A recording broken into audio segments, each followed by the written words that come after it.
Hi, I'm Bill Delane. Thank you for joining us today. We're going to talk about food and what kind of foods you should be eating. I like all kinds of foods, and my guest is Joanne Hoffman from Eats4Life here in North Haven. Yep. Joanne is a nutritionist, personal nutritionist consultant. Right. Okay. Right. Nice to see you, Joanne. Thank you for having me.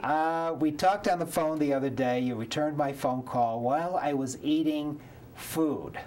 Okay. And I thought I was eating good food. I like cookies and whatever, and I said, oh, I'm eating an oatmeal raisin cookie. And you asked me, what's in the ingredients? And I said... you wrote it down? No. This is the label. I brought the labels in. Oh, there we very are. good. Yes. I brought the labels in.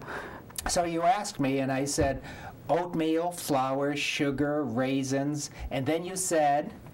So you have oatmeal with sugar, sugar, and more sugar. So you made it sound as if I was eating a bag of sugar. Basically, yes. Oh, and I got to watch this. We'll explain this further, but also it has eggs. Eggs are supposed to be good for you, right? Okay, right? okay. Controversial, but yep. Okay. Vanilla? Vanilla's okay. Shortening? Shortening is your trans fats. That's not okay. No. Baking powder? But how far is that down on the list of ingredients, though? Like the most important is usually the first couple, the first 1, 2, 3, 4 ingredients. That was about, I have 3 more ingredients, but I read to you over the phone. The first 3 or 4, oatmeal, flour, sugar, raisins. And you said something about flour. You said it's all... Flour looks like sugar. Flour is sugar in a sense. My little philosophy is if it's white, don't bite. Flour is very processed, which means it breaks down easy in your system. And that's not a good thing. It raises blood sugars. And whether you have diabetes or not, it doesn't help you to either lose weight, it doesn't help you to control cravings, stabilize your energy levels throughout the day. It's a processed food. You want to stick with more whole grains. Stone ground whole wheat would be so much better than just flour. But then I said, well, because I bought this downstairs in my office building. We have this baker who comes in a couple of times a year, and I said, yeah, but I bought sugarless apple pie. Okay, and what's the ingredients there? You said, okay, apples and cinnamon, crust flour, apples and cinnamon, crust flour, shortening. And then you said... Okay, apples and cinnamon are good, but there's that flour again right at the top of the list. So even though just because something is sugar-free, all right, great that there's no sugar, but flour, sugar, it's the same thing. Your body reacts to it in the same way. Really? Yes, so it does. Basically, I wasn't... It's not the greatest thing. Okay, so sugarless is not really sugarless. I mean, in a sense, all right, it's flour and not sugar, but in a sense, it's really, if you're going to do it every now and then as a special treat, sure. Okay. But the fear is that all these sugarless, sugar-free products, the people that shouldn't be eating sugar are doing all this, and it really breaks down the same way in your body. It's still going to cause a spike in blood sugars. When you first meet with a person about diet, what do you tell them to start them off as far as what they should be eating or not eating? Generally, I feel like everybody should eat like a diabetic should eat, and that's whole grains. Read your labels. You know, my little philosophy is if it's white, don't bite. No white flour, white rice, white potato, sugar. I feel very strongly about the glycemic index. The glycemic index is a food rating scale that rates a food based on how fast it breaks down and digests in your body. Carbohydrates, they all digest at different rates in your body. You want carbohydrates that digest slowly, that make your body work, that keep your blood sugars stable. And whether you're diabetic or not, you want your blood sugar stable, number 1, to help you to lose weight if that's one of your goals. Number 2, to make you feel good all day long so you don't have highs and lows and doldrums at 3 o'clock, so you don't have cravings. So a couple of the things that I avoid, and I encourage people to avoid: vegetables, avoid corn. Corn at all costs. Corn is the most genetically modified food in the world. Not that that's a bad thing, but corn is in everything now. It's in your Fiber One cereal. It's in your peanut butter. It's in high fructose corn syrup. It's corn flakes, popcorn. Corn breaks down way too easy in your system. There's really no benefit. So I have you avoid corn, carrots, white potatoes, winter squash, and beets. and then watermelon, bananas, and pineapple. Avoid bananas? Oh my God, bananas! Oy, no, don't. Because potassium, I need my potassium. But bananas, again, if you want to stabilize sugars, if you want to lose weight and feel good all day long, a banana's not going to get you there. Bananas, think marathon runners, they live on bananas and bagels. That's their energy burst. That's my That's diet what they today. live on. That's what Healthy as heck. I'm not going to poo-poo a banana, but the thing is that it's not going to get you, you know, if you have these other goals. If you need your potassium, there's so many other foods that are loaded with potassium. Cantaloupes, tomato sauce, oranges. There's other things that are loaded with potassium. So I try to, not that, and I encourage people, don't feel like you can never eat this food again, but just educate yourself. Okay. I really want to see people educate themselves about reading food labels. What are they putting in their bodies? I thought it was doing good because I eat 2 bananas a day. Okay, but you don't have weight issues. How's your energy? How do you feel? My energy is very good. Okay, then. I have no problem with energy. Excellent. The only problem I have is, you know, I sit behind a desk all day, and there's certain things about my job that does have stress. Same thing with any job. I'm not picking on the job. But if I'm working, if I'm at work, I tend to eat more than I do if I'm not working. Right, right. Or if I mean, it's not a bad thing to eat more. I encourage Okay. people to eat 4, 5, 6 times a day, absolutely, because every time you eat a good meal, your body's working to digest it, and it keeps you going. You know, it revs up your metabolism. I never eat a big meal. I eat lots of little small snacks and Love meals. it. Is that better Love than it. eating a Absolutely. couple big meals? Yep. That's where I feel strongly about portion control.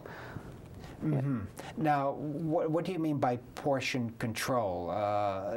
Do you tell a person you have to measure everything that you eat? When somebody works with me, I very much encourage them to measure their foods. When I design a nutrition program, I base it on a person's body fat percentage. You know, you have a certain amount of body, you need to eat a certain amount of food. So I base it on a person's lean tissue. And yes, you have to weigh and measure your foods. People need to have an idea of how much they should be eating. And people are pretty surprised about that, and pretty surprised, you know, that's all I had, but I was pretty satisfied. That was enough. Because if we eat too much, your body can't handle it.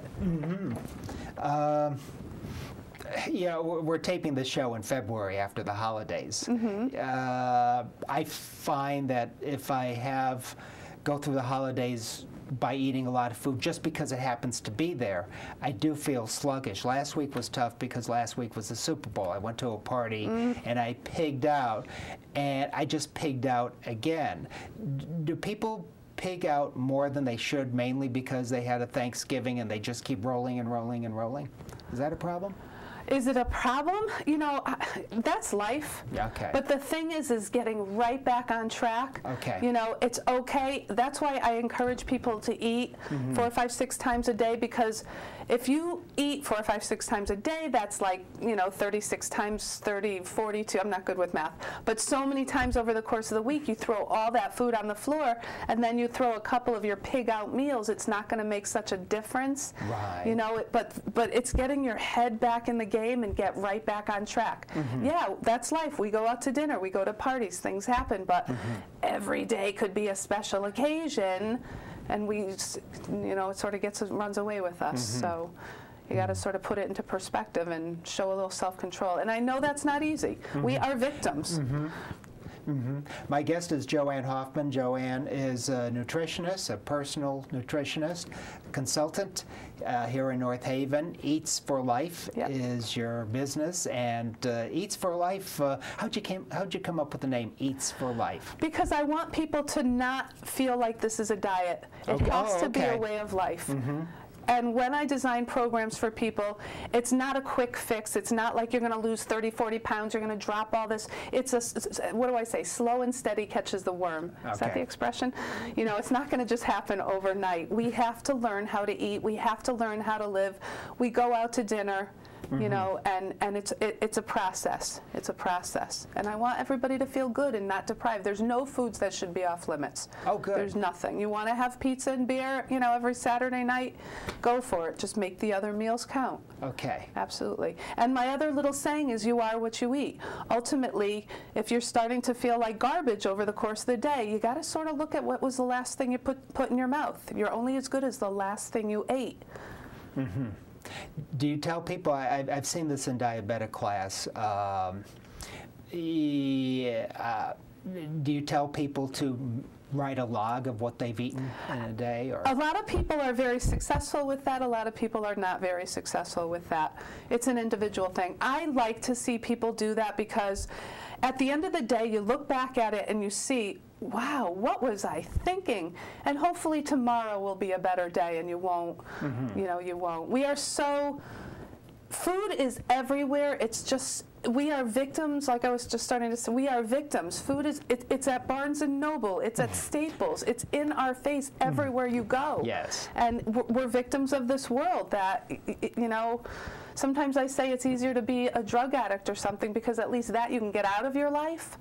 You know, food we need to live every single day, more than once a day, so.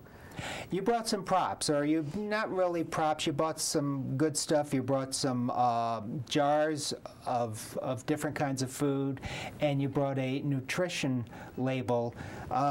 Where would you like to start? First talking about this or talking about your the different... Let's start with this. I feel very strongly, part of what I do is not just tell people what to eat, I want them to understand why they're eating what they're eating. Okay. So I feel very strongly about educating people about food. You need to learn how to read a label, and not just the label part of it. You need to be able to look at a label. Yes. And for instance, Skippy peanut butter. People may look at this and think this is the greatest product. Is this okay to do this? Oh, yes, you can. Go ahead. Yeah, people may look at this and think this is the greatest thing. You know, it says no trans fats. It's got the little Eat Smart symbol. It even has less fat than some of the other peanut butters. So right off the bat, you may take this and run with it.